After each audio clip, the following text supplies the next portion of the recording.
Terkadang kita merasa tak ada jalan terbuka, tak ada lagi waktu, terlambat sudah.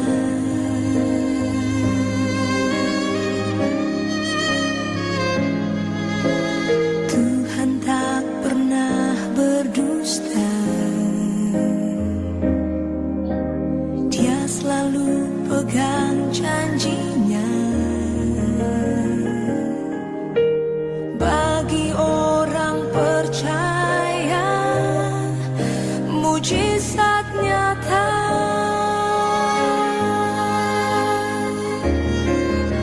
Dia mengerti, Dia peduli persoalan yang sedang terjadi. Dia mengerti, Dia peduli persoalan yang kita alami. Namun satu yang Dia minta, agar kita percaya sampai mujizat menjadi nyata.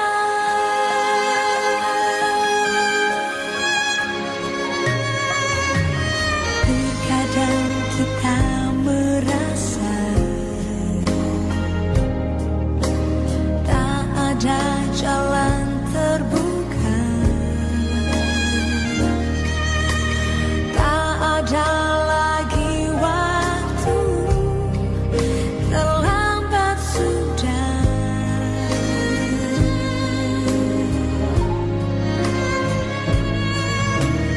Tuhan tak pernah berdusta, Dia selalu pegang janjinya. Bagi orang percaya, mujizat nyata.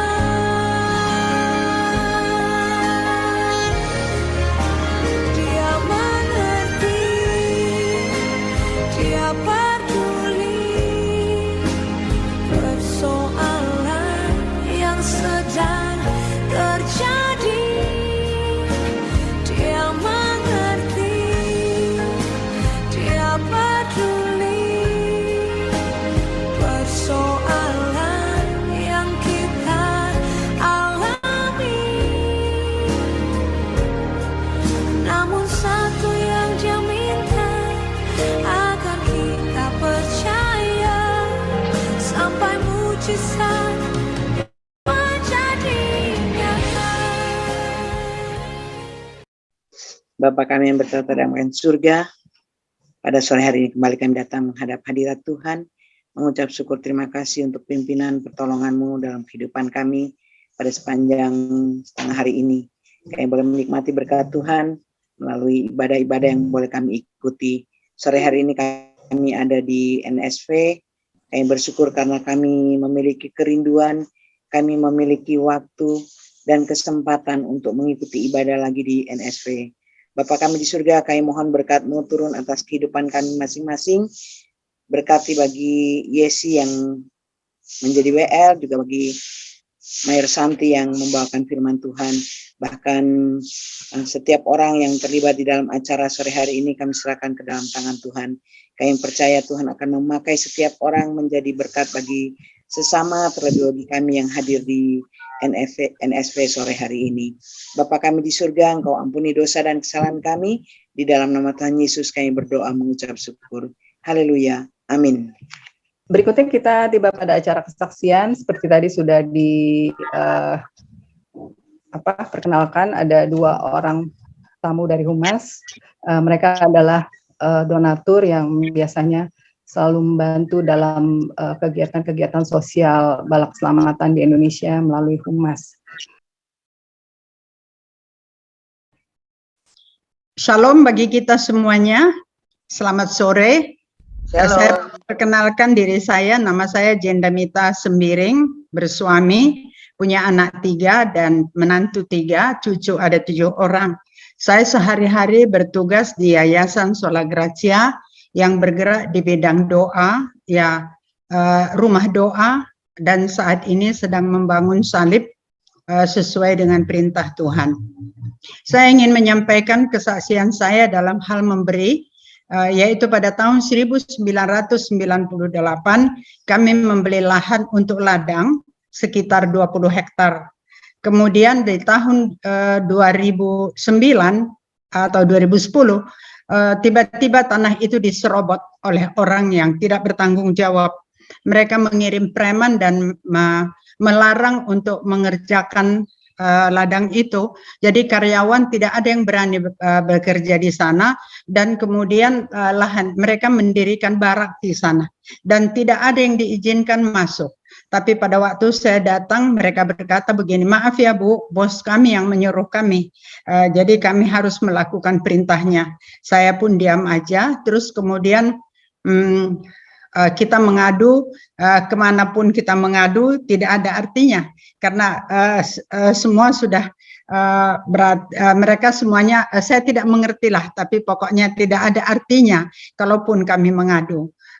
Dan oleh karena itu mereka tidak izinkan lahan itu diurus atau dipanen atau dibersihkan. Kemudian lahan itu ada buah sawitnya sedang berbuah, kemudian satu hari dicuri orang. Pada waktu dicuri ditangkap oleh polisi, sudah pasti karena lahan itu atas nama saya dipanggil. Dan kemudian anggota polisi itu pegawainya bertanya, Ibu kerjanya apa? Dan waktu menulis saya katakan, saya ini pendoa. Kalau begitu ya tidak beda dengan hamba Tuhan. Benar, saya hamba Tuhan. Kemudian dia katakan kepada saya, kalau memang ibu hamba Tuhan, firman Tuhan mengatakan bahwasanya jikalau engkau punya jubah 2, berikan 1 kepada orang lain. Oh, saya pikir benar juga ya. Ini orang ini yang mengajari saya. Sampai di rumah saya dengan teman-teman berdoa dan bertanya kepada Tuhan, benarkah Tuhan tanah itu kami biarkan aja diserobot oleh orang? Tapi kemudian Tuhan menunjukkan ayat kepada saya pada saat kami berdoa penyembahan, Mazmur 16 ayat 6 dikatakan di situ. Kemudian saya melihat ada Mazmur 16 ayat 6, saya baca, tali pengukur jatuh bagiku di tempat-tempat yang permai. Ya, milik pusakaku menyenangkan hatiku. Jadi karena ada mendapatkan ayat yang seperti itu, kami pun berkeputusan akan terus berdoa walaupun apa yang kami usahakan tidak ada gunanya, tapi kami percaya bahwa di atas segalanya itu Tuhanlah yang akan bekerja. Kami ke sana dan sekali waktu kami berdoa Tuhan suruh kelilingi lahan itu sebanyak 7 kali sebagaimana Joshua mengelilinginya 7 kali, dan kami meniup sangkakala. Hanya ada sangkakala kami pada waktu itu 1, dan itu dikelilingi sebanyak 7 kali. Kemudian kami pulang, kadang-kadang malam ke sana, kadang-kadang pagi. Tapi saya pribadi dengan kawan-kawan saya tidak ada satu orang pun yang mengganggu. Tapi kalau umpamanya nanti datang karyawan yang mau mencoba membersihkan lahan atau memanen, itu mereka bawa bawa parang panjang itu, dan mereka terus mau mulai menyerang begitu. Kami berdoa terus dan berdoa terus. Satu kali saya berdoa, Bapak, saya sudah bekerja di ladangmu sejak tahun 2001. Ataukah ada yang masih kurang kami buat supaya tanah itu kembali, kalau memang engkau izinkan tanah itu kembali. Karena itu kami pergunakan untuk membayar karyawan dan juga sebagian dipakai untuk pelayanan. Tapi kemudian Tuhan katakan, ditaruh dalam hati saya, ada beberapa hal yang harus engkau lakukan. Nomor 1, beritahu kepada suamimu bahwasanya saya sudah menyuruh dia 3 tahun yang lalu untuk membangun rumah persembahan, rumah untuk beribadah di kampung kelahirannya. 3 tahun yang lalu, sampai hari ini belum dimulai. Nah, kemudian yang kedua katanya, aku mau supaya engkau mendoakan orang yang menyerobot lahanmu itu.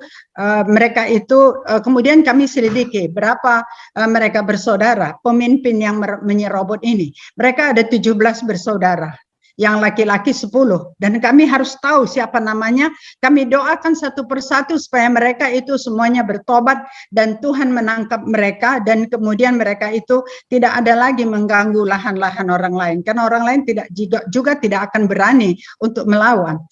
Kemudian yang ketiga, nomor 1 tadi membangun rumah doa, nomor 2 supaya mendoakan mereka, terus kemudian nomor 3 beritahu suamimu supaya menyampaikan persembahan persepuluhannya, itu nomor 3. Nomor 4 adakan KKI atau penginjilan, mengadakan penginjilan atau KKI ke daerah Langkat di mana lahan itu berada. Saya katakan, saya siap Tuhan, saya akan sampaikan kepada suami saya. Nah, kemudian saya sampaikan, yang mula-mula suami saya merasa keberatan. Dia bilang, gimana ya, mungkin persembahan persepuluhan, saya rasa saya tidak pernah lepas daripada apa yang harus saya lakukan. Kemudian saya katakan kepada suami saya, Roh Kudus itu tidak pernah berbohong.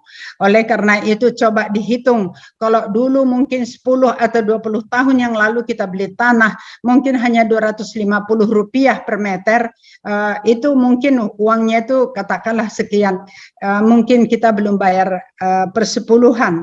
Oleh karena itu sekarang hitung pelan-pelan, bayar kembali segala sesuatu yang harus kita bayar. Kemudian mulailah suami saya pun mulai membangun rumah ibadah itu di kampungnya, dan kemudian kami pun melanjutkan doa-doa kami dan menyampaikan persembahan-persembahan.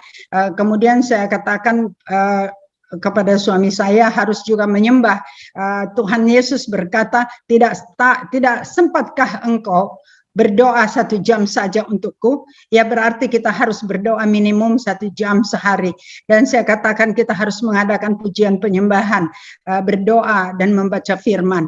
Dan kemudian setelah itu saya katakan lagi bahwasanya persembahan itu memang persembahan persepuluhan itu, Tuhan katakan di Maleakhi 3 ayat 10 bahwa bawalah persembahan persepuluhanmu, maka ujilah aku akan membuka tingkap-tingkap langit dari surga.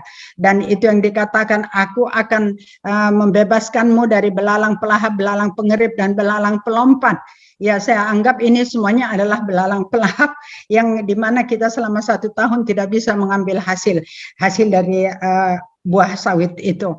Dan kemudian saya katakan kepada suami saya, persembahan yang sejati itu adalah kalau kita membantu anak yatim, kita membantu orang tua yang lansia, dan kemudian melihat yang ada di sekitar kita yang mereka itu butuh bantuan, kita harus turun tangan dan harus membantu. Dan saya katakan bahwasanya kita memberi itu bukan karena kita harapkan supaya kita mendapatkan yang lebih banyak lagi, tetapi kita memberi karena kita sudah lebih dulu diberi oleh Tuhan. Kita sudah dicukupkan semuanya. Dan suami saya setuju, dan dia membangun rumah doa itu, rumah beribadah itu di kampung kami. Itu kalau dari Medan kira-kira 40 menit di bawah Gunung Sinabung. Dan kemudian semua apa yang Tuhan suruh itu kami lakukan. Semuanya apa yang disuruh itu kami lakukan. Setiap hari kami doakan yang 10 orang itu. Malahan saya berdoa, Tuhan kalau boleh izinkan aku untuk menginjili mereka supaya mereka juga bisa menerima Yesus menjadi juru selamat mereka. Tetapi doa saya yang satu ini tidak dikabulkan karena kira-kira berapa tahun yang lalu yang menyerobot tanah itu meninggal dunia karena sakit. Bapak Ibu yang terkasih dalam nama Tuhan Yesus Kristus, setelah rumah itu selesai dibangun dan diresmikan oleh pendeta, pemimpin tertinggi di gereja kami di GBKP, Saya sekarang gereja di Gereja Batak Karo Protestan, tapi saya lahir dan dibesarkan di Balak Keselamatan. Karena ibu saya dulu kepengen menjadi pendeta, tapi begitu masuk Jepang sehingga keinginannya untuk menjadi pendeta tidak jadi. Tapi seringkali saya ingat dia berdoa, dia letakkan tangannya di kepala saya rindu Tuhan supaya anak saya ini nanti menjadi hamba-Mu. Dan setelah berpuluh tahun kemudian memang saya menjadi hamba Tuhan.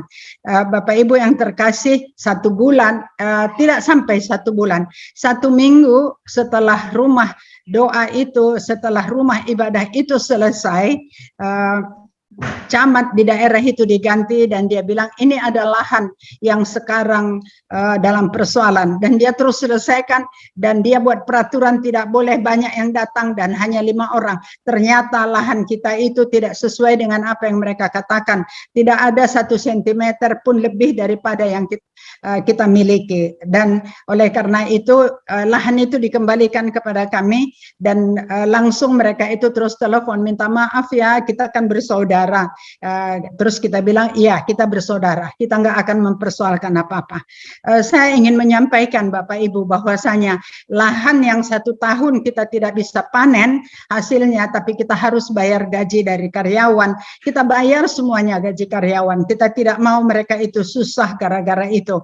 Tapi Tuhan memberi yang lebih banyak lagi, yaitu pada akhir tahun yang lalu diberitahu bahwa lahan kita itu di sebelah lahan yang di dekat lahan yang di Serobot itu diambil oleh pemerintah dengan ganti rugi yang lumayan banyak.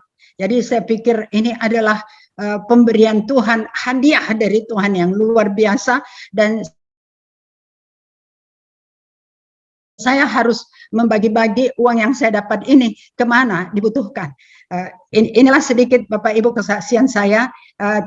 Saya mohon maaf tidak ada maksud saya untuk menyombongkan diri, tapi itulah kesaksian yang saya bisa sampaikan, bahwasanya kita memberi karena kita sudah lebih dulu diberi, tapi setiap kali kita memberi kita tidak pernah berkekurangan. Saya merasakan bagaimana dengan gaji yang seberapa habis saya pakai untuk radio, untuk lain, apa saja yang perlu saya akan lakukan, tapi Tuhan sudah memberi lebih banyak daripada apa yang kita harapkan. Terpujilah Tuhan Allah yang Maha Kuasa yang sudah memberikan kepada kita berkat yang begitu berlimpah, dan saya mengucapkan terima kasih kepada tim ini yang sudah mengizinkan saya untuk menyampaikan kesaksian. Terima kasih untuk Ibu Mayor Santi yang sudah memberi saya kesempatan mengajak saya untuk ikut dalam acara ini. Buat saya, pada saat saya bersaksi, 1 orang saja yang mau mendengar kesaksian saya sudah merupakan 1 mujizat. Terima kasih, Tuhan Yesus memberkati. Terima kasih Ibu Jenda, luar biasa. Terima kasih. Saya kembalikan ke Ibu Yesi, sesuai dengan acara barangkali Pak Mati akan berdoa untuk Ibu Jenda. Ya, terima kasih Ibu Jenda untuk kesaksian dan sharingnya. Saya sendiri merasa terharu ya, mendengar kesaksian Ibu. Sungguh luar biasa cara Tuhan di dalam menolong umatnya yang percaya kepadanya. Mohon maaf saya agak sedikit emosional.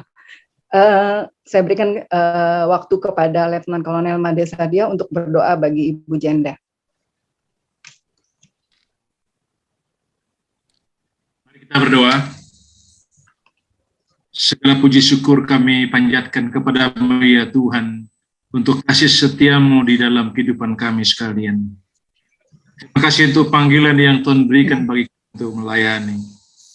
Secara khusus kami berdoa bagi Ibu Jenda Meta. Tuhan begitu baik dalam kehidupannya, telah memilih dia untuk bekerja di ladang-Mu dengan tanggung jawab yang Tuhan percayakan kepadanya. Kami sudah mendengar kesaksian. Begitu luar biasa Tuhan menjawab doa yang dipanjatkan dengan sungguh dan benar di hadapan-Mu.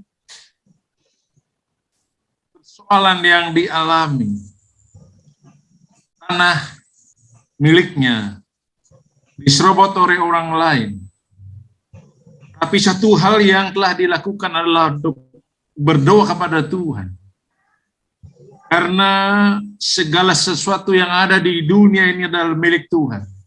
Kalau Tuhan menghendaki, maka apa yang menjadi kerinduan, keinginan kami, kalau itu berkenan di hadapan Tuhan, maka tidak ada yang mustahil. Itulah yang menjadi pengalaman yang telah dialami oleh Ibu Jenda. Terima kasih Tuhan. Kami mengucap syukur pada sore hari ini untuk kesaksian yang luar biasa. Kiranya telah memberkati kami sekalian yang hadir di virtual ini. Ajarkan kami untuk berharap dan bersandar terus kepada Tuhan. Oleh sebab itu, kami berdoa untuk Ibu Jenda, suami, anak-anak, usaha dan pekerjaannya terus diberkati oleh Tuhan. Terus dipakai oleh Tuhan secara heran dan luar biasa untuk memberkati orang, untuk membahagiakan orang lain. Seperti yang Tuhan telah taruh di dalam hidupnya, di dalam hatinya yang paling dalam. Kiranya Tuhan terus bekerja melalui Roh-Mu yang kudus, menyatakan kuasa-Mu di dalam hidup mereka. Berkati rumah tangganya, berkati keluarganya, berkati anak-anaknya, dan kami doakan usahanya terus diberkati oleh Tuhan. Dan pakai hamba-Mu untuk melayani-Mu melalui saudara-saudara kami, siapapun yang Tuhan kehendaki untuk dia layani. Terima kasih Tuhan. Berkat Tuhan menyertai Ibu Jenda dalam setiap hari pekerjaan dan tugas dan pelayanan yang dilakukannya. Kiranya hanya nama Tuhan dimuliakan, diagung tinggikan, dan berkat Tuhan dicurahkan bagi keluarga ini. Terima kasih Tuhan. Sekali lagi kami serahkan Ibu Jenda dalam tangan Tuhan. Tuhan pelihara, Tuhan berkati. Dan kiranya Roh selalu berbicara kepadanya. Dan Tuhan senantiasa memelihara hidupnya. Jadikan dia berkat dimanapun dia ada, dimanapun dia pergi. Semua yang hadir pada sore hari ini juga Tuhan berkati kami. Kiranya pengalaman yang dialami oleh Ibu Jenda menolong kami, menginspirasi kami, bagaimana kami harus terus dan tetap berdoa, karena doa adalah kekuatan kami di dalam kekristenan kami sebagai umat. Terima kasih Tuhan. Terpuji nama-Mu. Ini doa kami. Tuhan mendengar doa kami dan Tuhan mengabulkan seturut daripada kehendak. Dalam nama Yesus, Tuhan dan Raja kami berdoa. Amin. Terima kasih Letnan Kolonel Made Sadia.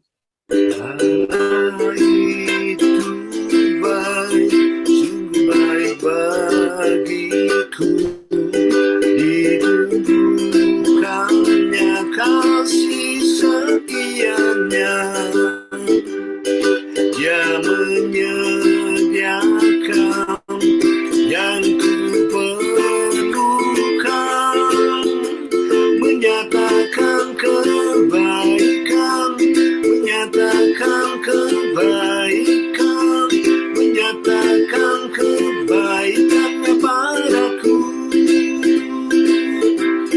Kasih setianya tak pernah berubah, dulu, sekarang, dan selamanya.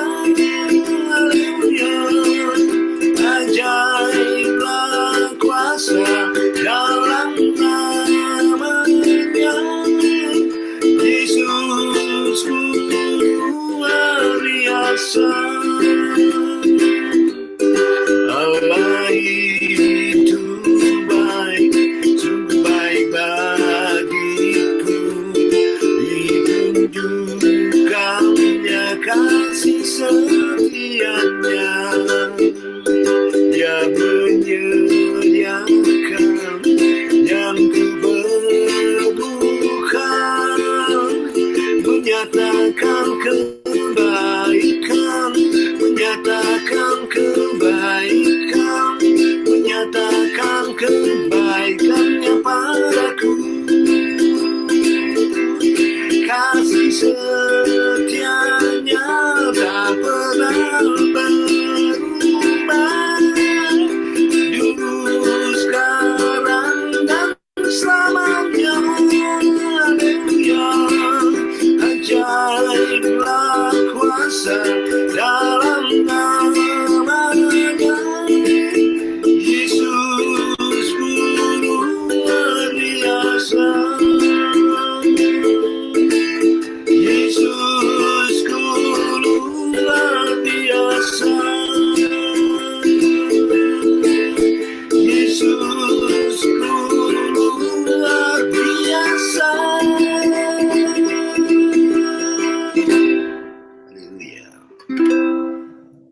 kasih. Saat ini saya akan memberikan kesempatan kepada Ibu Olga Latuperisa untuk menyampaikan kesaksian atau sharingnya. Silakan Ibu. Shalom, selamat petang, selamat malam, Bapak Ibu semuanya dari Sabang sampai Merauke kayaknya ya. Saya bersyukur sekali melalui Mayor Santi, saya diberikan ruang untuk memberikan sharing pelayanan ya, pelayanan yang terkait dengan keimanan saya sebagai seorang pengikut Yesus. Nama saya Olga Latuperisa. Kalau dari nama pastilah itu orang Ambon, tapi saya besar di tanah Jawa. Jadi orang Ambon, orang Jawa, orang apa sajalah, orang Nusantara. Bapak Ibu yang dikasihi Tuhan, tadi saya lihat juga ada adik-adik.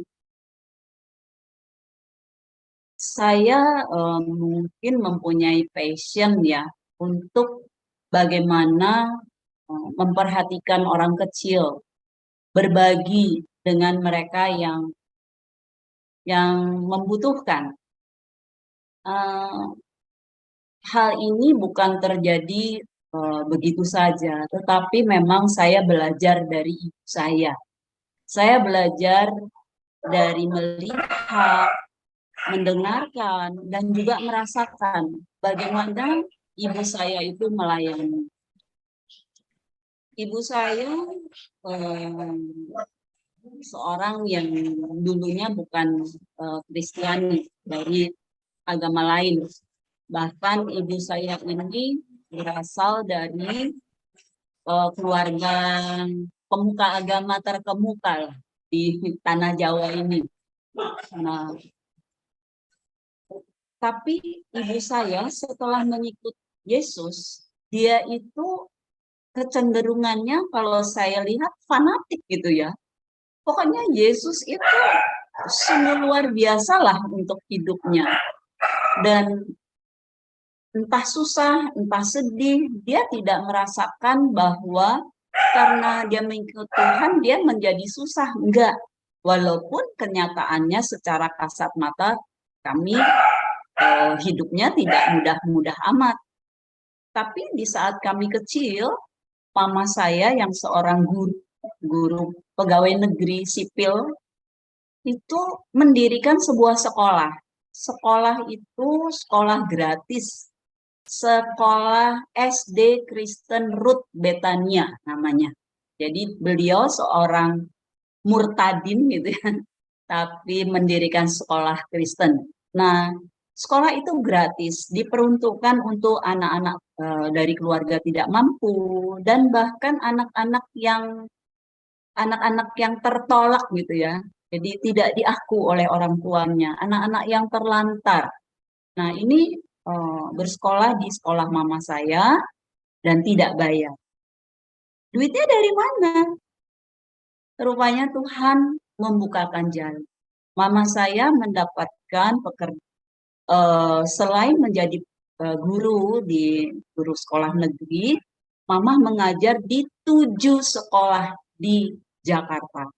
Dari pagi hingga malam hari, Mama bergerak dari barat ke timur, dari utara ke selatan, selatan ke utara, sampai dengan malam hari, dan itu naik bus untuk mengajar di mana-mana. Enggak dikasih Ibu Dewi ya. Dan uangnya itu untuk menggaji dan membiayai operasional sekolah itu. Nah, bagaimana Mama membiayai kami untuk sekolah dan hidup sehari-hari? Itu kami berjualan kue, berjualan makanan untuk biaya sekolah kami. Jadi gaji Mama untuk sekolahan, sementara kami sekolah dan hidup, beli baju, beli makanan itu dari berjualan makanan. Mengapa Mama melakukan itu? Karena Mama punya prinsip. Mama hanya ingin menyukakan hati Tuhan. Mama hanya ingin melakukan kehendak Tuhan. Mama tidak mau hanya menjadi pengikut Kristus yang berteriak Tuhan, Tuhan, Tuhan, tetapi tidak melakukan apa-apa. Itu yang menjadi prinsip hidup dari mama saya. Jadi ketika ia menjadi seorang pengikut Kristus, dia ingin melakukan kehendak Tuhan dan itu menyukakan hati Tuhan. Di rumah kami yang kecil, dengan kesulitan yang sedemikian itu, kami bertiga bersaudara, ayah nggak ada. Masih ditambah dengan menampung orang, entah itu tetangga kampung, entah itu orang yang baru dikenal, entah itu saudara. Kadang di rumah kami yang kecil itu, kami harus ber-12 orang tinggal. Makan apa yang dijual, itulah yang dia diakan. Jadi hal itu sangat-sangat membekas di hati saya, karena mama selalu katakan, hidup itu harus uruk dalam bahasa Jawa, hidup itu harus menyala. Kalau kamu tidak menyala, kamu nggak usah hidup. Jadi, nek ora uruk, ora usah urip gitu ya, dalam bahasa Jawa. Jadi kalau kamu nggak nyala, kamu nggak usah hidup, nggak ada artinya. Jadi kamu harus menyala. Dan tidak perlu melihat kamu mampu atau tidak. Kalau kamu punya niat baik, membantu orang, nggak usah ngelihat isi dompetmu berapa. Lakukan saja, nanti Tuhan akan cukupkan. Nah, itu yang terjadi ketika mama membuka sekolahan. Sekolahan berjalan, guru-guru gajian, anak-anak bisa ujian, lulus, dan lain sebagainya. Duitnya dari mana? Tuhan yang berikan. Nah, itulah yang melatar belakangi kenapa saya ingin melakukan seperti itu dalam kehidupan saya sehari-hari. Kemudian kami mendirikan sebuah yayasan, namanya Yayasan Berikasih. Yayasan Berikasih itu dananya berasal dari para pegawai Kristiani di BRI yang bergerak di bidang kemanusiaan, keagamaan, sosial, pendidikan. Dan di hari tua saya, Tuhan percayakan saya memimpin sebuah komunitas, namanya komunitas Sebaot. Sebaot itu artinya hadiah dari Tuhan atau pemberian dari Tuhan. Apa yang saya lakukan dengan teman-teman yang pada umumnya teman-teman saya ini, Sebaot Community ini, hampir seluruhnya hamba Tuhan. Hampir seluruhnya. Tapi seluruhnya berlatar belakang pendidikan STT, kecuali saya, orang awam. Tapi Tuhan percayakan saya untuk menjadi ketuanya. Apa yang kami lakukan dengan Sebaot Ministry atau Sebaot Community? Lakukan pekabaran Injil ke penjara, ke jalanan, dan kami berbagi dengan kaum marginal. Dan saat ini kami sedang panti rehabilitasi ODGJ, orang dengan gangguan jiwa. Uangnya dari mana? Uangnya dari Tuhan, karena kami tidak punya uang. Jadi setiap bulan ada dana kami lakukan untuk pelayanan itu. Satu hal yang saya juga tekankan kepada teman-teman saya, anak-anak saya bilang, jangan pernah takut untuk berbagi. Karena apa yang ada di rumah kita, apa yang ada di dalam dompet kita, atau mungkin gaji yang mama terima, papa terima, atau dari kalian, itu Tuhan titip untuk kita bagi kepada orang lain. Dan ketika kita bagi kepada orang, nggak usah merasa kamu menolong dia, karena itu memang haknya orang yang kita tolong. Dan Tuhan pasti akan ganti. Seperti tertulis di Alkitab, Tuhan itu akan mengganti seperti yang kita berikan. Diukur pas dan dipadatkan seukuran dengan apa yang kita berikan. Sehingga kita tidak pernah kekurangan.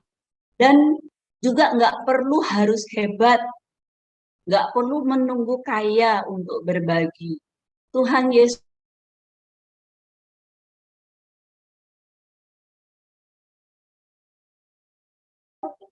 dipakai oleh Tuhan untuk memberi makan 5.000 orang dengan 2 ikan dan 5 jelai roti.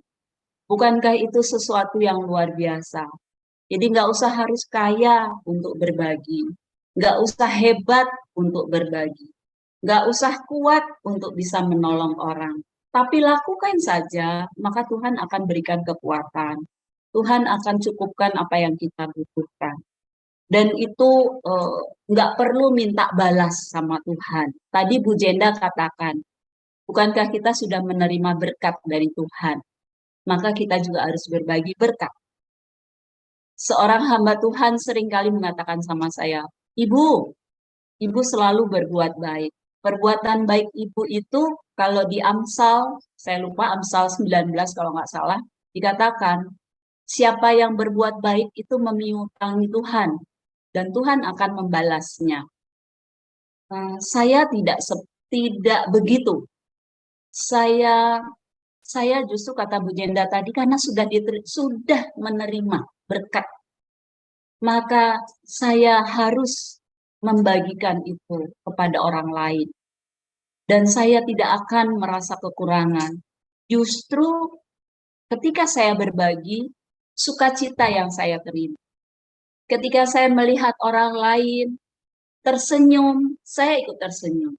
Ketika saya melihat orang lain bersukacita karena mungkin hanya satu kotak susu, atau satu pasang sepatu, atau satu kantong beras, mereka bersukacita, saya juga ikut sukacita.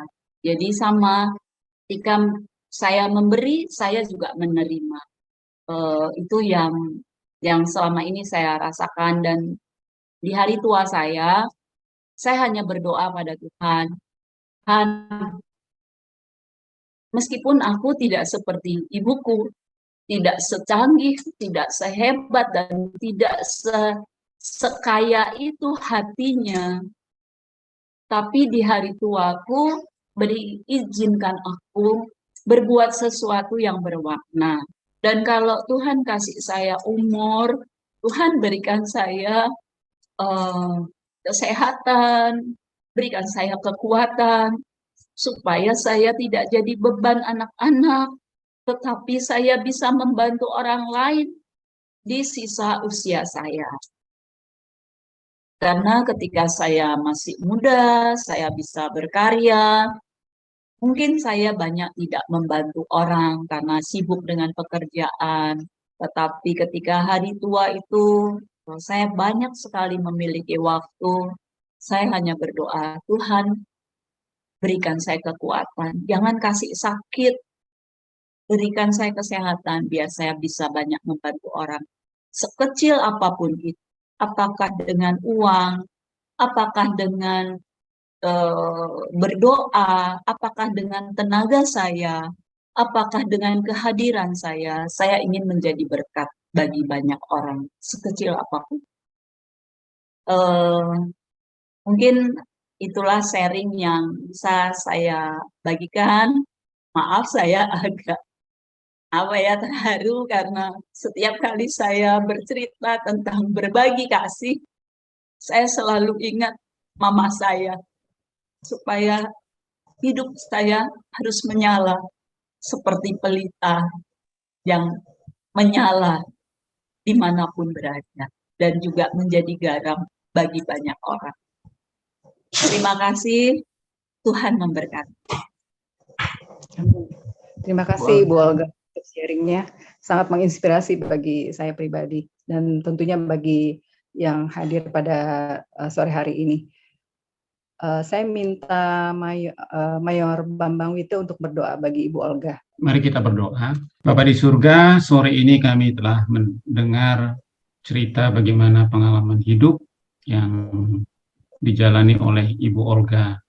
Dan semua itu ya Tuhan yang beliau telah sampaikan menginspirasi kami bagaimana seharusnya kami hidup sebagai anak-anak Tuhan di tengah-tengah dunia ini. Tidak mudah ya Tuhan bagi kami untuk melihat kebutuhan orang lain. Seringkali justru kami hanya melihat kepada kebutuhan diri kami. Tapi sore ini dengan cerita-cerita yang kami dengar, baik dari Ibu Jenda maupun Ibu Olga, kembali mengingatkan kami ya Tuhan bahwa hendaknya mata kami, tangan kami, kaki kami tujukan untuk orang lain. Sebab Engkau telah lebih dulu memperhatikan kami, telah berbuat bagi kami, telah menyediakan segala sesuatu dalam hidup ini. Maka Tuhan menginginkan kami melihat orang lain dan berbuat sesuatu bagi mereka. Bapa, biarlah Engkau terus memakai Ibu Olga sebagaimana permohonannya kepadamu ya Tuhan di masa tuanya saat ini. Dia dapat melihat lagi penyertaan Tuhan, pertolongan Tuhan, kasih Tuhan ketika ada sesama yang membutuhkan pertolongannya. Beri Ibu Olga sehat dan kuat, dan kesempatan-kesempatan untuk terus dapat berbagi bagi orang lain. Semua kerinduannya kami serahkan ke dalam tangan Tuhan. Kami berdoa bagi 3 anak yang Tuhan karuniakan di dalam kehidupannya. Bagi Alex, Michelle, dan Edu. Kami bawa kepada Tuhan ketiga anak ini ya Tuhan. Alex dan Michelle kami serahkan masa depannya ke dalam tangan Tuhan. Ibu Olga merindukan agar mereka mendapatkan jodoh yang takut kepada Tuhan. Maka Tuhan sendirilah yang akan menyediakannya. Tuhan sendirilah yang akan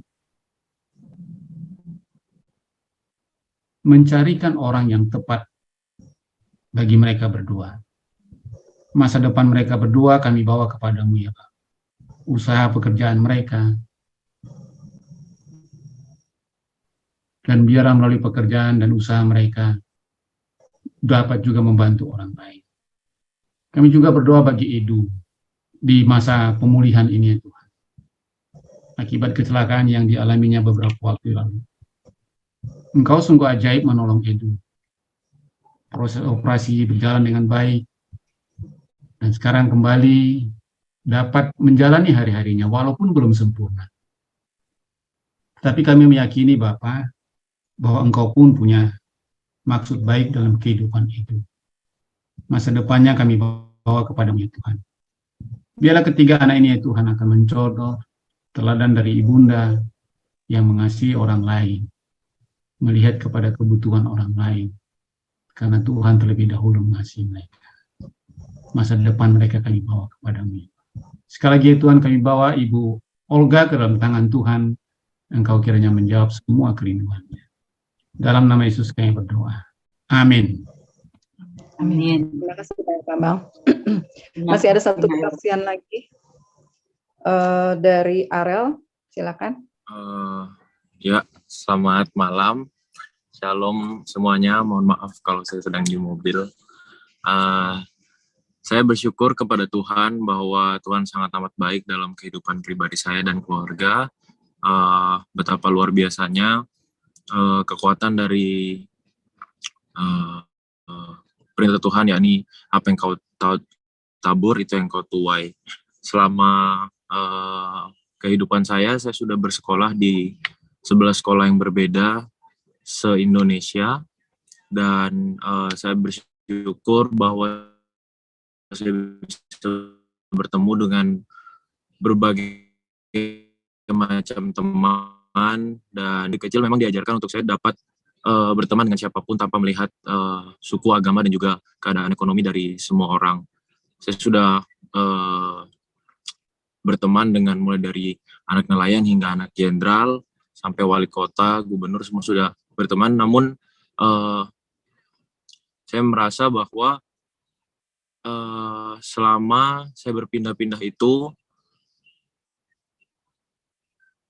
teman-teman yang saya temui ini, karena saya mau berteman dengan mereka semua, akhirnya selama masa kuliah maupun semasa pada saat saya sakit hingga selesai kuliah ini, saya selalu diberi jalan oleh Tuhan untuk selalu ditolong oleh teman-teman yang saya bertemu dulu. Jadi setiap saya kemanapun di Indonesia ini, mulai dari waktu saya kuliah di Surabaya, terus mengurusin urusan perkuliahan di Jakarta ini banyak sekali pertolongan yang ditawarkan kepada saya sendiri. Dan ini saya rasa karena apalagi kalau bukan selama saya berpindah-pindah, selama berteman dengan mereka itu saya selalu mau menolong meskipun hanya kecil. Kemudian saya juga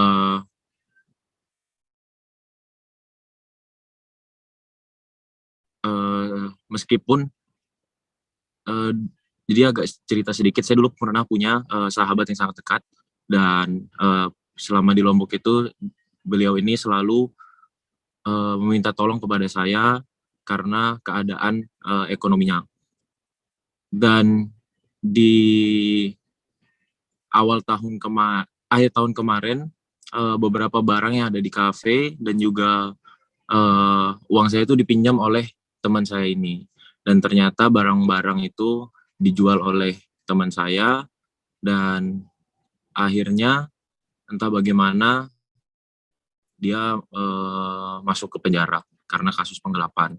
Jadi meskipun begitu saya tidak menyimpan dendam, mungkin sebagai manusia sakit hati ya karena ternyata selama ini teman saya ini bersifat sangat baik terhadap saya dan keluarga, ternyata ada maunya. Namun seperti yang dikatakan di Alkitab, ditampar pipi kiri, berikan pipi kanan.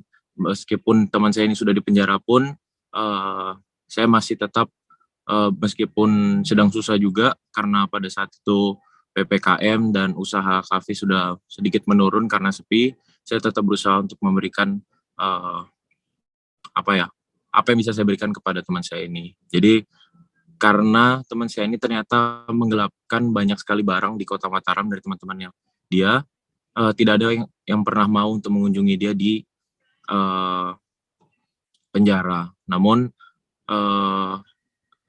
karena itu tadi, karena saya diajarkan untuk terus berbuat baik oleh keluarga saya dan oleh Tuhan, saya memberanikan diri untuk memaafkan dan juga datang berkunjung ke penjara untuk bertemu dengannya. Dan saat bertemu memang dia sedikit takut karena mungkin takut akan saya tagih atau bagaimana. Tapi saya juga melihat dia bahwa sangat senang karena masih ada orang yang mau berkunjung dan memaafkan segala kesalahan yang diberikan. Dan puji Tuhan, saya baru mendapat kabar bahwa dia sudah keluar dari penjara dan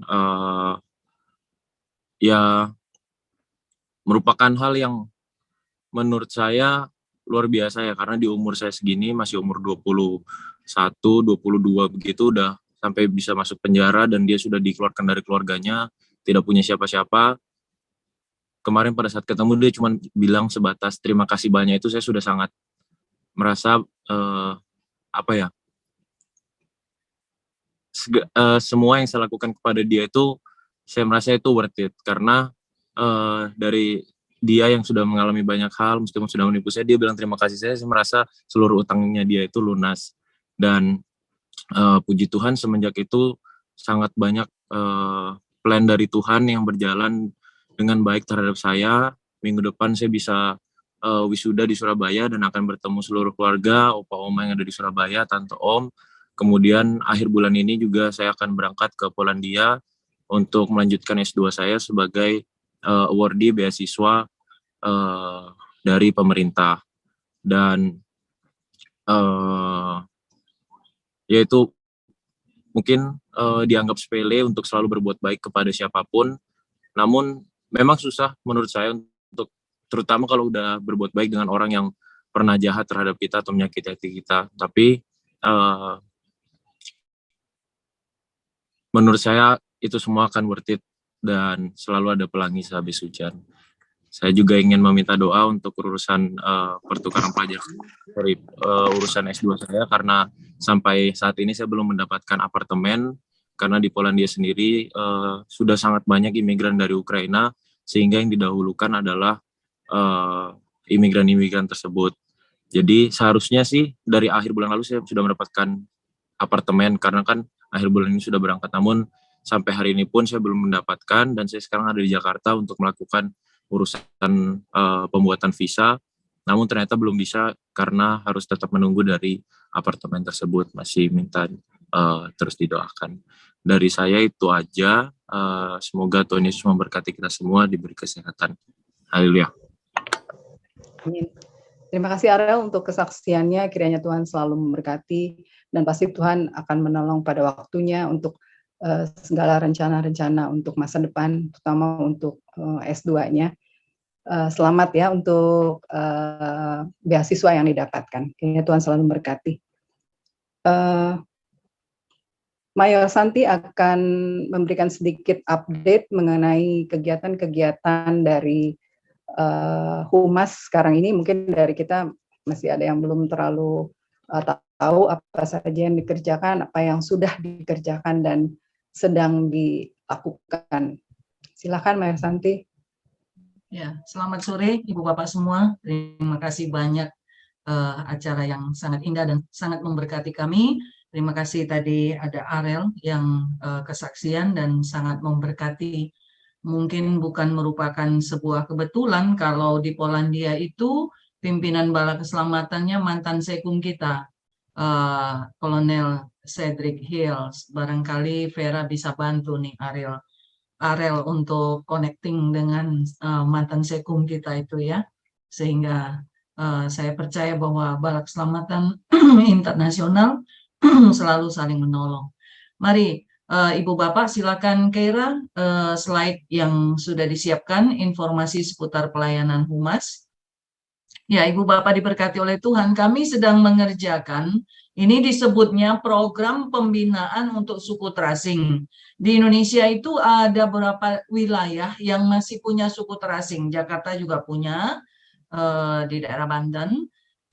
Karena bala keselamatan ditempatkan oleh Tuhan berkembang di wilayah Sulawesi Tengah dan Barat, maka kita mendapat bagian menangani suku terasing yang ada di sana. Jadi ini ada 25 keluarga sebenarnya turun dari gunung untuk beradu nasib di Kota Palu. Tetapi tidak mudah untuk masa ini, mereka turun dengan tidak membawa apa-apa. Kemudian dari 25 keluarga itu 4 keluarga telah pindah ke agama lain oleh karena tawaran-tawaran. Dan kami diberitahu dan mengetahui persoalan ini setelah kejadian. Jadi ada 21 keluarga, ada 20 keluarga lagi yang tinggal bersama dengan kita. Dan kami terus dari pihak bala keselamatan, di situ ada gembala sidangnya, Kapten Sakirudin lah, ya Ibu Bapak itu yang duduk di samping saya dari divisi bergabung, lalu mulai membuat program untuk membangun rumah. Dan inilah yang sangat ajaib, sambungan dari kesaksian Ibu Jenda tadi. Saya pun tidak tahu kalau Ibu Jenda awalnya adalah bala keselamatan. Ini kali pertama saya ketahui kalau Ibu Jenda orang tuanya ada di bala keselamatan waktu Ibu masa kecil. Jadi saya hanya berbagi ke beberapa donatur tentang informasi ini karena pimpinan memberikan lingkup yang sangat kecil buat saya untuk menggalang dana bagi suku terasing ini. Berhubung dengan tadi di awal saya cerita itu ada masalah mereka sempat bergabung dengan agama lain. Jadi komandan pesan boleh galang dana tapi tidak kepada publik karena ini ada unsur sara di dalamnya. Jadi saya hanya bagi ke beberapa orang yang saya sangat kenal, salah satunya Ibu Jenda. Dan secara ajaib Tuhan buka jalan. Ternyata pada waktu saya share kepada beliau itu, saya pun tidak tahu bahwa waktu itu beliau sedang mendapatkan hasil ganti rugi dari tanah yang diserobot orang itu. Lalu beliau memberikan kami uang yang cukup banyak untuk membangun rumah-rumah dari suku terasing ini. Slide berikutnya, Keira. Ya, ini slide berikutnya dari Keira. Ya, tadinya mereka punya rumah seperti ini. Jadi bisa dibayangkan siang dan malam mereka tinggal di rumah seperti ini. Kalau hujan mereka kebasahan dan mereka punya anak kecil, ya seperti itu.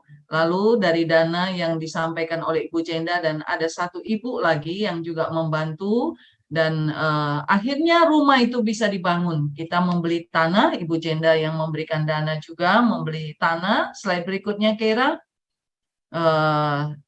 Ya, membeli tanah, lahan yang cukup luas, lalu mulai membangun rumah-rumah. Dan sekarang mereka sudah aman dengan rumah yang beratapkan seng dan meskipun dinding triplek, tapi itu sudah sangat baik untuk mereka. Dan itu luar biasa. Kemudian waktu kami berkunjung ke sana, kami melihat anak-anak kecil yang badannya orang Medan bilang kudis-kudis ya, gatal-gatal. Lalu kami konsultasi dengan puskesmas, mendatangkan dokter pemeriksaan, dan akhirnya kami berpikir bahwa hal yang harus kita kerjakan selanjutnya adalah membangun toilet untuk warga 21 rumah ini.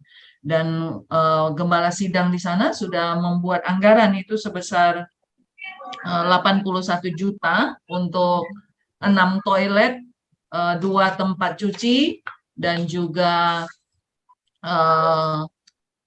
MCK mendatangkan air dari gunung, dari sumbernya langsung, itu sebesar 81 juta dan anggarannya sudah masuk di mejanya Pak Made tentunya. Dan ini juga sudah dibantu berapa hari lalu Ibu Jenda, 2 hari lalu, 3 hari lalu Ibu Jenda sudah mendahului, orang Tionghoa bilang lisit ya, lisit itu bibit ya untuk bisa menyelenggarakan toilet ini ya. Ibu Jenda sudah membantu sebesar 5 juta dan kita masih perlu anggaran 76 juta dan kita percaya pasti Tuhan menyediakan. Itu yang Tuhan sudah kerjakan melalui kehidupan Ibu Jenda dan luar biasa. Kami sangat dibantu dengan kehidupan Ibu, apapun yang menjadi keluhan kami, Ibu selalu ambil bagian. Di sini juga hadir panti-panti asuhan. Ibu juga selalu memperhatikan 15 panti asuhan Balak Selamatan di Indonesia. Baru-baru ini juga semua kebagian berkat ya dari Ibu Jenda. Ibu Jenda waktu masa kuliah pernah kos di panti asuhan Putri Medan, sehingga sangat paham dengan kehidupan dari anak-anak panti. Terima kasih banyak dukungan Ibu Jenda dan semua anak cucu mantu baik yang di Indonesia maupun di luar negeri, dan juga bahkan Yayasan Sola Gracia yang sudah membantu kami. Slide berikutnya. Ya, kegiatan selanjutnya buat kami adalah kami menggalang dana bagi sekolah-sekolah pedalaman. Ya, jadi kami berjuang supaya anak-anak sekolah ini bisa sekolah. Kalau anak-anak kita tidak sekolah, akhirnya mudah sekali seperti tadi itu, mendapatkan iming-iming dari orang yang tidak seiman dan pindah agama dengan cara yang mudah. Lalu orang-orang kita tidak bisa maju ya. Dengan demikian ada satu wilayah di Sulawesi Tengah, ke wilayah itu gunung-gunungnya tempat dulu Pak Made juga pernah jadi komandan divisi di sana. Balak Keselamatan bekerja, hampir tidak ada agama lain dan gereja lain ada di situ. Ketika diadakan pemilihan untuk camat, untuk pejabat-pejabat, tidak ada seorang pun orang Balak Keselamatan yang bisa mengambil posisi itu karena orang-orang kita tidak sekolah. Itu sebabnya kami berjuang supaya sekolah-sekolah ini anak-anak yang berpotensi dibantu untuk sekolah, dan kami mengadakan dompet peduli pendidikan. Terima kasih untuk Ibu Olga sudah membantu sekolah di Pulau Buru di wilayah Indonesia Timur. Jadi Ibu Olga ini banyak menolong kami di pelayanan-pelayanan sekolah. Sepertinya ini yang gambar paling atas ini adalah bantuan dari Ibu Olga sudah 2 tahun ya Ibu. Ini sekolah yang ada di Pulau Buru. Ibu Olga juga banyak membantu kami ketika pandemi. Jadi Ibu Olga ini sebenarnya pahlawan pandemi. Awal pandemi beliau mengajak saya untuk mengadakan aksi sosial ke jalanan, dan 4 bulan setelah itu pusdiklat kita ada 52 orang yang positif. Ibu Olga berjuang untuk terus bisa menopang sampai kadet-kadet ini selesai semua jadi negatif. Kami menginap di Wisma milik GKI. Jadi Ibu Olga ini adalah warga Gereja Kristen Indonesia dan banyak menolong kami. Terima kasih Ibu Olga untuk bantuan-bantuannya. Dan ini perjuangan untuk dompet peduli pendidikan. Kami juga minta Ibu tolong Ibu Bapak bisa di-share. Kalau ada donatur yang bisa membantu, kami butuh 400 donatur supaya anak-anak 400 orang dari 82 sekolah bala keselamatan di pedalaman itu bisa melanjutkan studi dengan baik, dan kemudian siapa tahu atas anugerah Tuhan bisa mengalami seperti yang Arel alami ya, bisa sampai ke Polandia sekolah ya, dan kembali ke Indonesia menjadi pahlawan-pahlawan ya. Itu kegiatan-kegiatan humas yang sekarang sedang kami kerjakan. Bantu doa kami percaya bahwa seperti yang Ibu Jenda katakan, doa itu menyelesaikan banyak persoalan dalam kehidupan kita. Terima kasih banyak. Nanti di dalam acara selanjutnya kami akan memunculkan barcode, jadi dapat disalurkan juga ke rekening Humas Bala Keselamatan seperti yang tertera dalam lembaran flyer ini. Rekening atas nama Gereja Bala Keselamatan nomor 00830000152 adalah rekening Pusat Bala Keselamatan Indonesia yang menjadi satu pintu untuk penggalangan dana. Terima kasih banyak, Jesse, saya kembalikan. Ya, terima kasih, Mayor Santi. Sebelum Mayor Santi akan membawakan firman Tuhan, pujian Aku Datang dan Ku Bersujud akan dibawakan oleh Mega. Silakan. Mari sebelum kita mendengarkan firman Tuhan, kita angkat pujian ini bersama-sama dari rumah kita masing-masing. Penuhkanlah bejanaku dengan air sungai.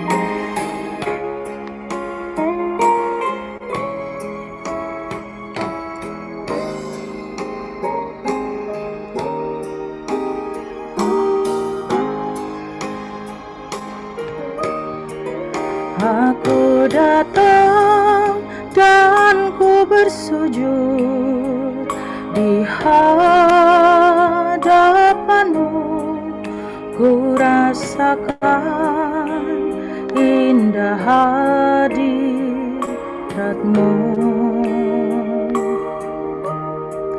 Telah ku buka mata hatiku dan seluruh jiwaku untuk ku nikmati firman-Mu. Firman-Mu yang kuasa untuk mengubah sikap hati.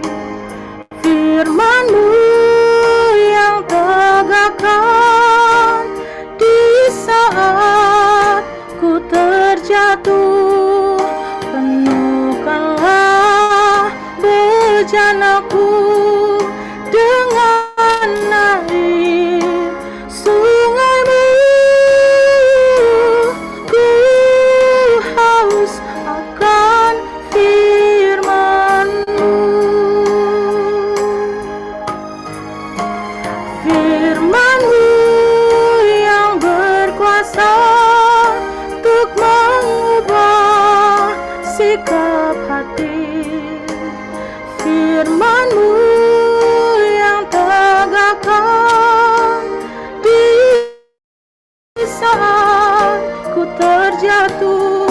Penuhkanlah bejanaku dengan air sungai-Mu. Ku haus akan firman-Mu.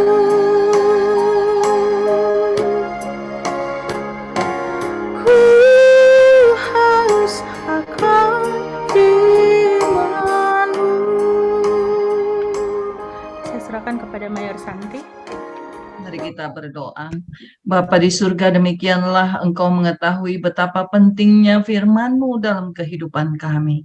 Terima kasih Tuhan, Engkau Maha Baik, selalu mau berbicara kepada kami melalui hamba-hamba-Mu, melalui suara yang kami dengar, melalui bacaan yang kami baca. Engkau memberikan kepada kami firman-Mu yang hidup, yang memberikan kehidupan kepada kami. Mohon berkat-Mu Tuhan untuk waktu ini. Beri hikmat kepada hamba-Mu untuk berkata-kata, dan beri hati kepada kami semua untuk menerima. Dalam nama Tuhan Yesus. Amin. Amin. Terima kasih Mega untuk suara yang merdu dan musik yang luar biasa. Saya pikir Roh Tuhan bekerja luar biasa. Sebenarnya saya dengan Ibu Jenda, dengan Arel tidak berdiskusi tentang apa yang mau kita bahas sore hari ini, dan kebetulan itu nyambung dan sama. Dengan demikian saya tidak akan bicara panjang lebar, hanya mengambil konklusi dari semua kesaksian juga yang disampaikan oleh Ibu Olga. Satu ayat di dalam Alkitab, dua ayat dalam Alkitab, Amsal 11 ayat 24 sampai 25, silakan Kera. Ada ayat yang kami pilih dari Amsal 11 ayat 24 sampai 25 mengatakan demikian.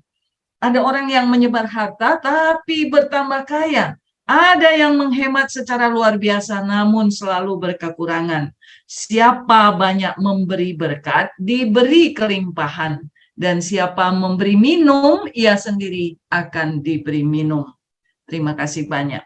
Ibu Bapak yang diberkati oleh Tuhan, saya pernah mendengar kesaksian dari seseorang di Denpasar. Dia bercerita tentang pamannya. Pada waktu itu, Mayor Bambang dan saya diberi kesempatan untuk menginap di hotel mereka, tentu saja secara cuma-cuma. Kami sebagai fundraising officer itu banyak dapat berkat. Seringkali dapat kesempatan menginap di hotel dengan cuma-cuma. Itu upah yang Tuhan berikan salah satunya.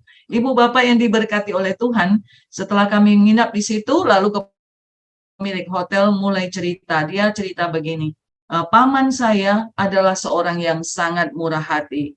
Dia seorang yang punya beberapa hotel, tentunya di Denpasar, dan punya banyak memiliki beberapa tempat di mana-mana. Lalu dia cerita, dia rajin sekali berbagi. Paman dari orang yang bercerita ini, dan dia katakan suatu kali atau banyak kali juga tanahnya sering diambil orang, jadi dipangkas sedikit-sedikit seperti itu ya. Tapi pamannya itu sangat berkesan di hati ponakannya, dan dia mengatakan, tapi paman saya itu punya hati yang sangat longgar. Meskipun tanahnya diambil sedikit-sedikit, dia biarkan saja.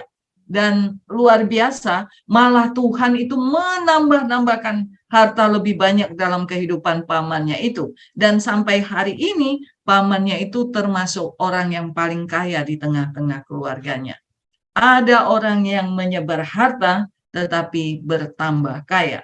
Ada yang menghemat secara luar biasa, tapi selalu berkekurangan. Siapa banyak memberi, diberi kelimpahan. Kadang-kadang kita sungkan mau mengatakan bahwa ketika kita memberi itu akan ada berkat menyusul. Kita tidak mau dikatakan memberi itu seperti memancing. Tetapi firman Tuhan mengatakan demikian. Ketika kita memberi, maka Tuhan mengembalikan. Tadi Ibu Olga sudah bercerita. Ketika kita tidak punya apa-apa, tapi kita bisa memberikan yang sedikit itu, dan Tuhan kembalikan berlipat ganda dalam kehidupan kita. Kalau kita diberi kesempatan semua yang hadir ini untuk bercerita, saya pikir kita semua pernah punya pengalaman seperti itu. Kisah dari pengusaha itu saya melihatnya hampir sama dengan kisah kehidupan Ishak. Jadi Kejadian 26 ayat 12 sampai 32 adalah sebuah cerita tentang seorang yang bernama Ishak yang hidupnya diberkati oleh Tuhan dengan berkelimpahan. Kera, kalau engkau bisa memunculkan ayat-ayat ini, kita bisa membacanya bersama-sama. Ibu Bapak yang diberkati oleh Tuhan, Ishak itu diberkati oleh Tuhan secara luar biasa. Kita dapat menyebutnya sebagai orang yang kaya karena sejak dari Abraham mereka memang sudah termasuk orang-orang yang punya kemampuan yang lebih. Tapi dia juga mengalami hal-hal seperti yang Ibu Jenda alami. Saya akan bacakan untuk kita dan saudara-saudara dapat mengikutinya. Mulai ayat 12. Setelah itu Ishak mulai menabur benih di tanah itu, dan pada tahun itu ia memperoleh hasil 100 kali lipat karena Yehuwa memberkatinya. Sepertinya Kera ini adalah bukan ini ya, bukan Alkitab Lembaga Alkitab ya. Saya akan baca dari Lembaga Alkitab. Maka menaburlah Ishak di tanah itu, dan pada tahun itu juga dia mendapat hasil 100 kali lipat, sebab dia diberkati oleh Tuhan. Ayat 13, dan orang itu menjadi kaya, bahkan kian lama kian kaya, sehingga ia menjadi sangat kaya. Itu Ishak, ya. 14, dia mempunyai kumpulan kambing domba, lembu sapi, serta banyak anak buah, sehingga orang Filistin cemburu kepadanya. Segala sumur yang digali dalam zaman Abraham ayahnya oleh hamba-hamba ayahnya itu telah ditutup oleh orang Filistin dan ditimbun dengan tanah. Lalu kata Abimelek kepada Ishak, pergilah dari tengah-tengah kami, sebab engkau telah menjadi jauh lebih berkuasa daripada kami. Jadi pergilah Ishak dari situ, dan berkemahlah ia di lembah Gerar, dan ia menetap di situ. Kemudian Ishak menggali kembali sumur-sumur yang digali dalam zaman Abraham ayahnya, dan yang telah ditutup oleh orang Filistin sesudah Abraham mati. Disebutkannya lah nama sumur-sumur itu menurut nama-nama yang telah diberikan oleh ayahnya. Ketika hamba-hamba Ishak menggali di lembah itu, mereka mendapati di situ mata air yang berbual-bual airnya. Lalu bertengkarlah para gembala Gerar dan para gembala Ishak. Kata mereka, air ini kepunyaan kami. Dan Ishak menamai sumur itu Esek, karena mereka bertengkar dengan dia di sana. Kemudian mereka menggali sumur lain dan mereka bertengkar juga tentang itu. Maka Ishak menamai sumur itu Sitna. Ia pindah dari situ dan menggali sumur yang lain lagi. Tetapi tentang sumur itu mereka tidak bertengkar. Sumur itu dinamainya Rehobot, dan dia berkata, sekarang Tuhan telah memberikan kelonggaran kepada kita, sehingga kita dapat beranak cucu di negeri ini. Dari situ dia pergi ke Berseba. Lalu pada malam itu Tuhan menampakkan diri kepadanya serta berfirman, akulah ayahmu Abraham, akulah Allah dari ayahmu Abraham. Janganlah takut, sebab aku menyertai engkau. Aku akan memberkati engkau dan membuat banyak keturunanmu karena Abraham hambaku itu. Dan sesudah itu Ishak mendirikan mezbah di situ dan memanggil nama Tuhan. Dia memasang kemahnya di situ, lalu hamba-hambanya menggali sumur di situ. Datanglah Abimelek dari Gerar mendapatkannya bersama-sama dengan Ahuzat sahabatnya dan Pikol kepala pasukannya. Tetapi kata Ishak kepada mereka, mengapa kamu datang mendapatkan aku? Bukankah kamu benci kepadaku dan telah menyuruh aku keluar dari tanahmu? Jawab mereka, kami telah melihat sendiri bahwa Tuhan menyertai engkau. Sebab itu kami berkata, baiklah kita mengadakan sumpah setia antara kami dan engkau. Dan baiklah kami mengikat perjanjian dengan engkau tidak akan berbuat jahat kepada kami, seperti kami tidak mengganggu engkau. Dan seperti kami semata-mata berbuat baik kepadamu dan membiarkan engkau pergi dengan damai. Bukankah engkau sekarang yang diberkati Tuhan? Kemudian Ishak mengadakan perjamuan bagi mereka. Lalu mereka makan dan minum. Dan keesokan harinya pagi-pagi bersumpah-sumpahanlah mereka. Kemudian Ishak melepas mereka dan mereka meninggalkan dia dengan damai. Pada hari itu datanglah hamba-hamba Ishak memberitahukan kepadanya tentang sumur yang telah digali mereka, serta berkata kepadanya, kami telah mendapat air. Tuhan membuat hidupnya sangat mudah. Ibu bapak yang diberkati oleh Tuhan, kita telah melihat bagaimana sumur merupakan sesuatu hal yang sangat berarti bagi peternak seperti Ishak. Mungkin kalau dibandingkan dengan uang, sumur itu jauh lebih berarti. Dan kalau diuangkan pada masa itu, sumur itu sangat-sangat berharga. Tetapi Ishak tidak berebutan dengan mereka. Kalau dia sudah mendapatkan sumur dan orang-orang mengganggunya, maka dia tetap membangun perdamaian dengan mereka. Dan itu luar biasa. Akhirnya Tuhan terus membantu dia. Tuhan terus menopang dia dan memberkati dia. Raja Daud, seorang yang sangat dekat dengan Tuhan, menulis dalam Mazmur 23. Dikatakan di sana, Tuhan menyediakan hidangan bagiku di hadapan lawan-lawanku. Dalam hidup ini, mau tidak mau, suka atau tidak suka, selalu ada orang yang hidup berseberangan dengan kita. Mungkin mereka seperti Abimelek, mereka iri hati, mereka tidak suka karena kita maju, ataupun mereka mencari keuntungan seperti yang dialami oleh Arel. Tapi apapun itu, Daud mengatakan, Tuhan menyediakan hidangan bagiku di hadapan lawan-lawanku. Itu yang dialami oleh Ishak, dialami oleh Ibu Jen,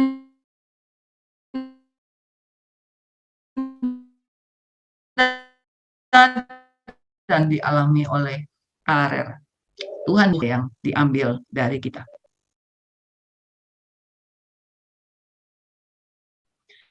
Ibu Bapak yang diberkati oleh Tuhan, pada waktu Tuhan Yesus hidup di muka, kira jika engkau mendapatkannya silakan, Lukas 6 ayat 38. Tuhan Yesus kasih tahu kepada semua pengikutnya, dan tentu saja kita adalah pengikutnya, dan disampaikan juga kepada kita. Mari kita baca sama-sama. Mungkin cuma kita yang mendengar, kita bacalah biar telinga kita mendengar.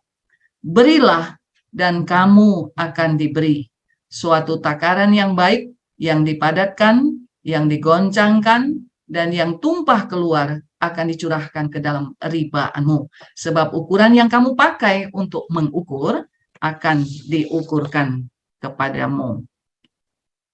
Salah satu dari sifat Tuhan adalah memberi. Jadi Tuhan adalah Allah yang penuh kasih, yang suka memberi. Ya, Alkitab banyak sekali membahas itu. Tidak perlu lagi saya menyampaikannya, karena selalu Tuhan Yesus mengatakan Tuhan itu Bapa di surga adalah Bapa yang maha baik, yang menerbitkan matahari buat orang yang jahat dan buat orang yang baik.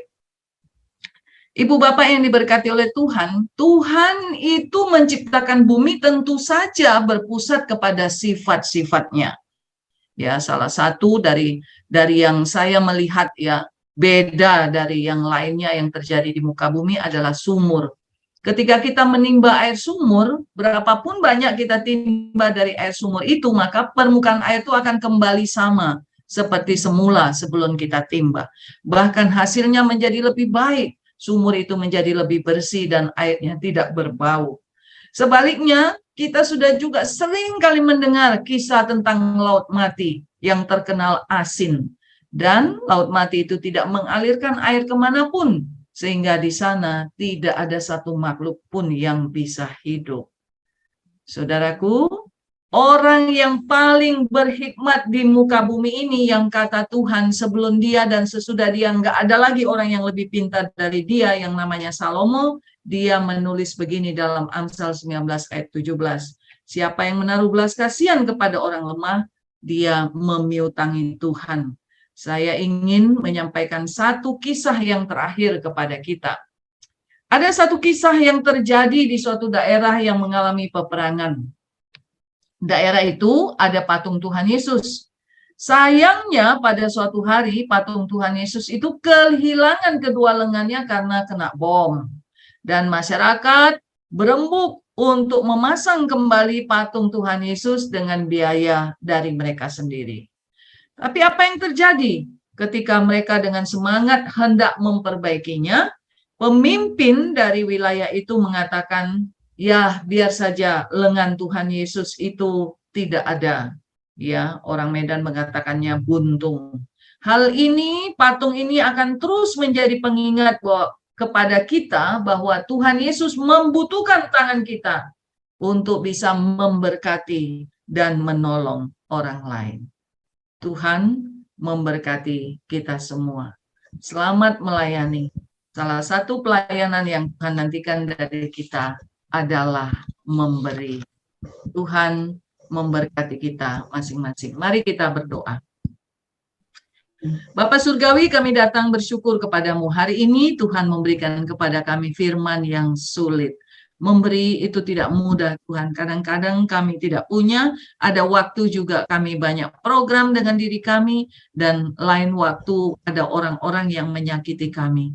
Tetapi hari ini Tuhan ingatkan kami untuk memberi diri kami, memberi perhatian kami, memberi senyuman kami, memberi ilmu yang kami punya, memberi apa yang kami miliki. Bapa yang baik, kiranya Engkau berkenan mendengar doa kami. Bantulah kami untuk melakukan tugas ini dengan baik, dengan hati yang tulus, ikhlas, dengan berbesar hati, dapat membagikan apa yang menjadi milik kami kepada sesama yang membutuhkan. Sekecil apapun kami, Tuhan, selalu ada hal yang dapat kami berikan kepada orang lain. Terima kasih untuk Ibu Olga, Ibu Jenda, juga Arel yang sore hari ini telah bersaksi dan menjadi berkat kepada kami. Hidup mereka telah berikan kepada orang lain, kepada sahabat mereka, kepada keluarga, bahkan kepada orang-orang yang menjahati mereka. Bapa, kiranya Engkau terus membalas kebaikan mereka berkelimpahan seperti Ishak, sehingga dapat terus menjadi berkat bagi orang lain. Bahkan kami semua sore ini yang hadir dalam ibadah ini, beri kami hati yang longgar untuk bisa berbagi kasih kepada sesama. Terima kasih banyak Bapak untuk Ibu Yesi yang telah memimpin ibadah ini, untuk Kolonel Made dan hamba-hamba Tuhan yang sudah hadir. Tuhan terus memberkati. Kami mau berdoa untuk anak kami di Panti Asuhan Surabaya, dan bahkan di panti lain pun yang telah diberkati oleh Tuhan. Tuhan pakai mereka supaya kemudian hari mereka menjadi orang-orang yang diberkati oleh Tuhan dan menjadi anak berkat dimanapun mereka pergi. Dalam nama Tuhan Yesus kami berdoa. Amin. Amin. Saya kembalikan kepada Yesi. Ya. Terima kasih untuk firman Tuhan yang sudah menjadi berkat bagi kita sekalian. Kita akan bersama-sama menaikkan pujian besar setiamu. Mungkin masing-masing kita bisa meng-unmute, jadi kita bisa bernyanyi bersama-sama meskipun tanpa musik, ya. Dan mungkin sepanjang kita menyanyikan pujian ini, QR code-nya bisa dimunculkan bagi saudara-saudara yang tergerak untuk memberi, mungkin bisa tinggal scan QR code tersebut. Di sini Pak Bambang ada gitar di samping, dia akan iringi dengan gitar ya. Ini lagu nomor 2 dalam buku nyanyian kita, dan banyak gereja juga punya lagu ini. Ya. Besar setiamu. Itu sudah.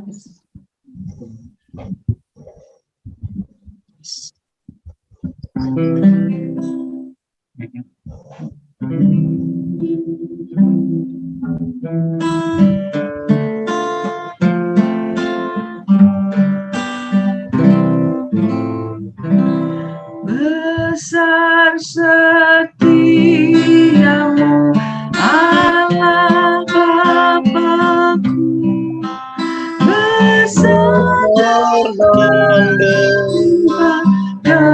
kepadaku, tiada kemuliaan tidak berubah, sempurna dan tetap selamanya. Besar setiamu, besar setiamu, Dia bagi nampak rahmat baru. Kau telah sediakan segala yang ku perlu. Besar setiamu kepada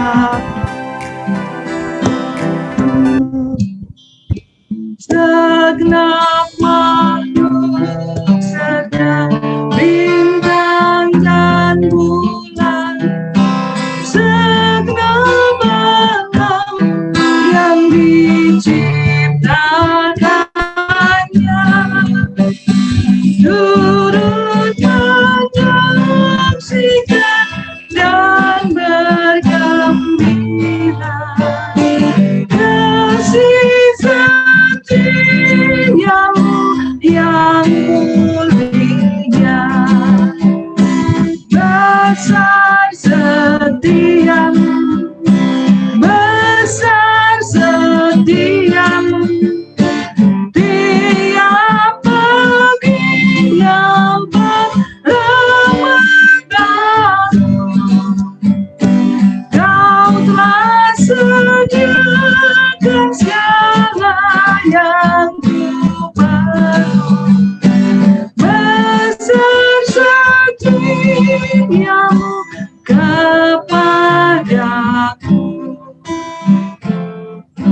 Ada bahasa Inggrisnya nih Jesse, saya nyanyikan ya. Teman-teman yang bisa bahasa Inggris silakan.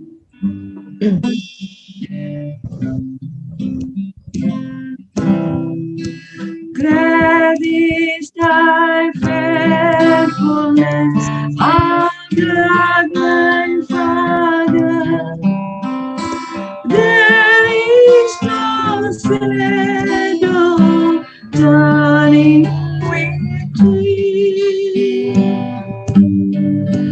Though there is none like God, compassion.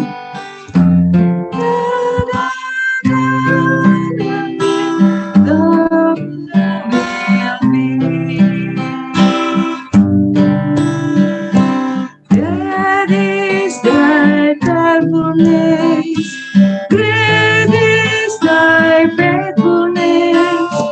Morning by morning, new mercies I see. All I have provided. Great is thy faithfulness, Lord, unto me. Sorry, tidak sering nyanyi lagu bahasa Inggris, maafkan. Terima kasih, saya kembalikan ke Jesse. Saya minta Melody untuk menutup dengan doa penutup dan doa berkat. Tugas saya. Baik, mari kita berdoa. Ya. Bapa di surga, terima kasih banyak kami sudah boleh bersekutu bersama-sama dengan saudara-saudara kami dan terlebih bersekutu dengan Tuhan. Kami sangat diberkati dengan ibadah ini. Terima kasih untuk NSP yang sudah memfasilitasi kegiatan sore ini. Tuhan terus memberkati Pak Noldi dan semua tim yang telah menopang bagi perjalanan pelayanan NSP. Tuhan terus menolong dan menopang sehingga menjadi berkat bagi semua orang. Kami akan mengakhiri ibadah kami sore ini. Bapa, turunkanlah berkat-Mu untuk setiap kami. Bahwa Tuhan memberkati engkau dan melindungi engkau. Dan Tuhan menyinari engkau dengan wajah-Nya dan memberi engkau kasih karunia. Bahwa Tuhan menghadapkan wajah-Nya kepadamu dan memberi engkau damai sejahtera. Amin. Amin. Amin. Terima kasih banyak. Terima kasih banyak semuanya yang sudah hadir. Saya kembali ke Pak Noldi. Terima kasih Mayor Santi. Terima kasih WN. Ya. Terima kasih Mayor Santi.